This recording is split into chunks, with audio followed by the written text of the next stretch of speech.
Hi everyone, this is Nessa B. Schwartz, children's book author, on my way to Tucson, Arizona for my very first book event on my book tour. Stopped at Cracker Barrel, of course. Where I live, I don't have a Cracker Barrel, and so anytime I can go, I go to Cracker Barrel because there's shopping and there's cute little gifts and there's little candy treats, like old-timey treats, and the food is really yummy, and I just love Cracker Barrel. It's just so fun. I wish I had one here where I live. So we stopped in Yuma because even though it was only like 3 hours away from my house, maybe almost 4, I just don't feel comfortable driving very long distances. I get very tired and worn out. So we stopped on our way to Tucson at Yuma first, which was fine. I liked it because I felt more rested and it felt more like an adventure. It was my son and I who went. He's the puppeteer, as you know, for my puppet show for the book signing events.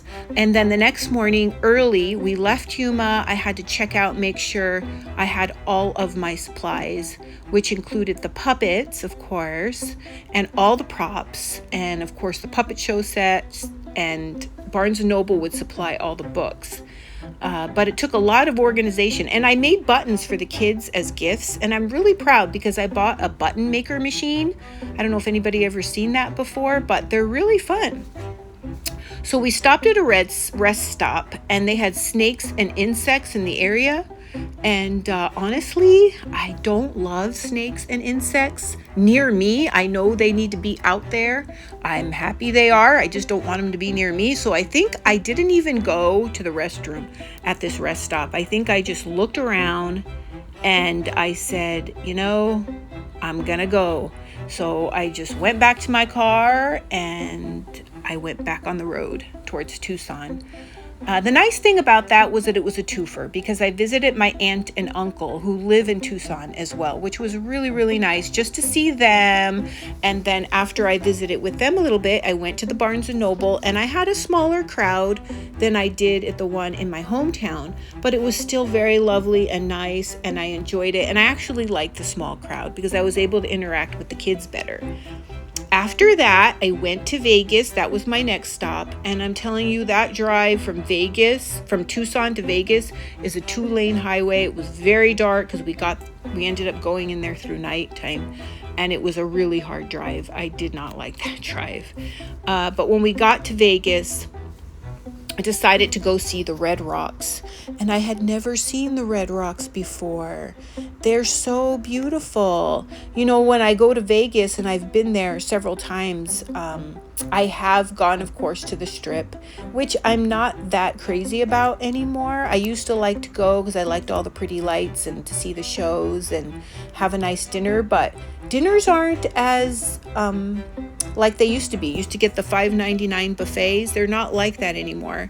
It's still fun. I know tourism hasn't been good there lately, so it's nice to support the local businesses and all of that. But as I get older, I think I'd much rather see the nature and all of the nice, pretty, calm places to go ahead and look at. And that's what I did right before my last book event. I went to the Red Rocks and kind of just absorbed all of that serenity so that I could be calm for the next day for my book event. And even though I had already done several book events, every time you have a performance, it is something you have to gear yourself up for. It takes a lot of energy. It takes a lot of mental energy and physical energy and a lot of presence. So it's not easy, but this was a nice stop along the way to kind of regroup before that time. So that was very lovely and nice. And then a little bit after we left the Red Rocks, I decided to go to afternoon tea. And the reason why I do afternoon tea is because I had the book event, and afternoon tea is like one of my favorite things to do.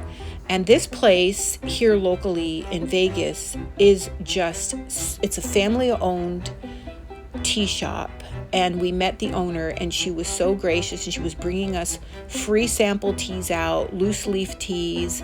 They do a lot of events, and it's just, and I will put it in the little link below.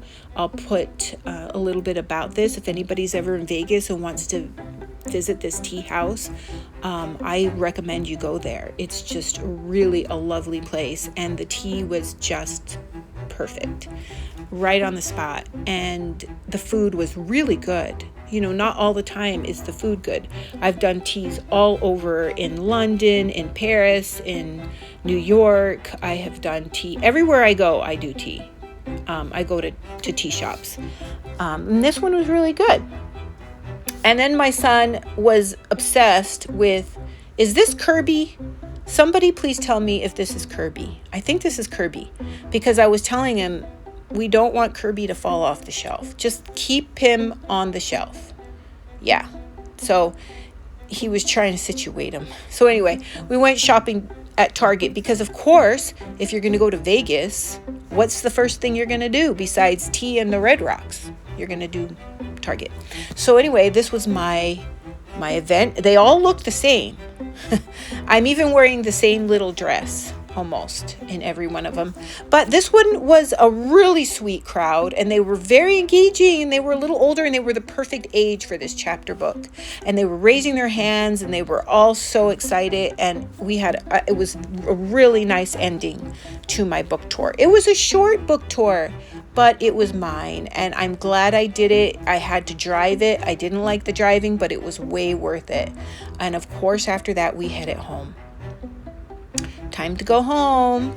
So thank you for coming with me on this journey, and come on the next video so you can learn more about my adventures and more tips about how to be a professional author.